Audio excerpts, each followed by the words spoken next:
Ya, kalau perlu Jakarta membooking sawah contohnya di Indramayu agar perhitungan pasokan untuk Jakarta bisa terpenuhi, dan kalau perlu juga dengan Blitar dan sebagainya. Lalu kemudian bisa juga kita menggantikan padi dengan sagu.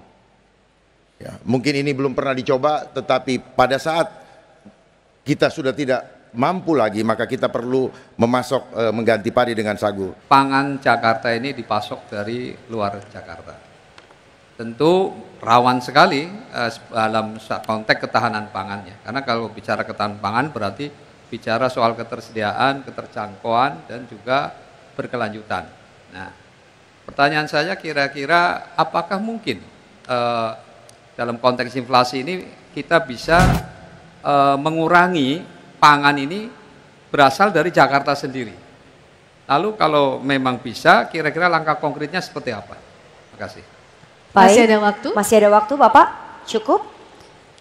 Kami persilakan paslon nomor urut 2 untuk menjawab pertanyaan dari paslon nomor urut 1. Waktu Anda 2 menit dimulai dari Anda mulai menjawab. Ada 7 langkah. Ada 7 langkah untuk mengatasi inflasi bahan pokok. Yang pertama, intervensi jalur tengkulak. Jadi kita bebas tanpa intervensi pasar untuk memastikan bahwa pangan ini tersedia dengan cukup. Terus kemudian kita perlu melakukan kerjasama dengan daerah. Ya, kalau perlu Jakarta membooking sawah contohnya di Indramayu agar perhitungan pasokan untuk Jakarta bisa terpenuhi, dan kalau perlu juga dengan Blitar dan sebagainya. Lalu kita perlu juga menyiapkan gerakan menanam, ya, seperti yang Pak Bang Kamil sampaikan, bahwa menanam bisa ada di atap, di rooftop. Kemudian kita manfaatkan juga lahan-lahan yang tidak digunakan, dan tim ekonomi adab kami akan mengajarkan bagaimana caranya untuk menanam. Kami berikan bibit sampai berhasil, dan kalau ada berlebihan itu bisa menjadi subsidi untuk disalurkan kepada RT dan RW yang ada. Lalu kemudian bisa juga kita menggantikan padi dengan sagu. Ya, mungkin ini belum pernah dicoba, tetapi pada saat kita sudah tidak mampu lagi, maka kita perlu mengganti padi dengan sagu.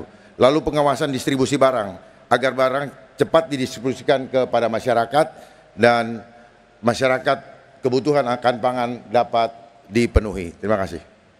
Masih ada waktu? Apakah cukup, Bapak?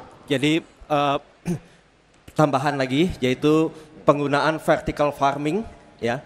Jadi bagaimana farming itu juga bisa dilakukan di perkotaan, dan juga bagaimana mendorong masyarakat untuk hidroponik, ya, di kawasan masing-masing, kawasan rumah masing-masing. Baik, waktu habis. Terima kasih.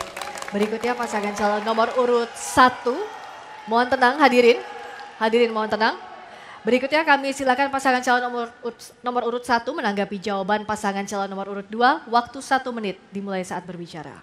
Baik, sebetulnya saya fokusnya tadi adalah apakah mungkin Jakarta bisa membangun pertanian di dalam kota. Ya, tadi sebenarnya sudah waktu tadi dalam diskusi sempat mengangkat soal urban farming, tapi langkah konkretnya urban farming seperti apa? Tentu kita punya sesungguhnya Jakarta ternyata punya potensi lahan yang luas, yaitu lahan-lahan telantar. Di balik-balik gedung-gedung tinggi itu ternyata masih banyak lahan-lahan yang belum dibangun. Dan tentu kalau ini kita bisa inventarisir dengan baik, dan kemudian kita gerakkan anak-anak muda untuk dilatih berkebun, maka saya yakin potensi ini memungkinkan untuk itu. Dan saya sudah mengunjungi, diantaranya ada petani anggur Pak Arifin di Durensawit, ada lagi peternak ikan lele di Kalibata. Jadi ternyata bisa menguntungkan ada di Jakarta ini. Terima kasih. Terima kasih, silahkan paslon nomor urut 2 merespon tanggapan dari paslon nomor urut 1. Waktu Anda 1 menit dimulai dari sekarang. Ya, seperti yang sudah kami sampaikan tadi, bahwa kami nanti sudah menyiapkan tim ekonomi adab untuk membina setiap masyarakat yang ingin mendapatkan pangan mandiri tanpa harus tergantung dari pasokan luar dengan gerakan menanam, di mana rooftop bisa kita pakai dan halaman-halaman di sekitarnya bahkan cukup dengan plastik pun mereka bisa menyiapkan. Dan bibit dari kami bina, kami ikutin sampai bagaimana tanaman ini bertumbuh, itu akan kami bina sampai jadi. Dan setelah itu kalau berlebihan seperti tadi yang saya sampaikan, akan kami siapkan market supaya bisa menghasilkan nilai ekonomi. Melalui program Getuk Tular Adab akan membuat masyarakat Jakarta tidak perlu takut lagi tidak punya uang.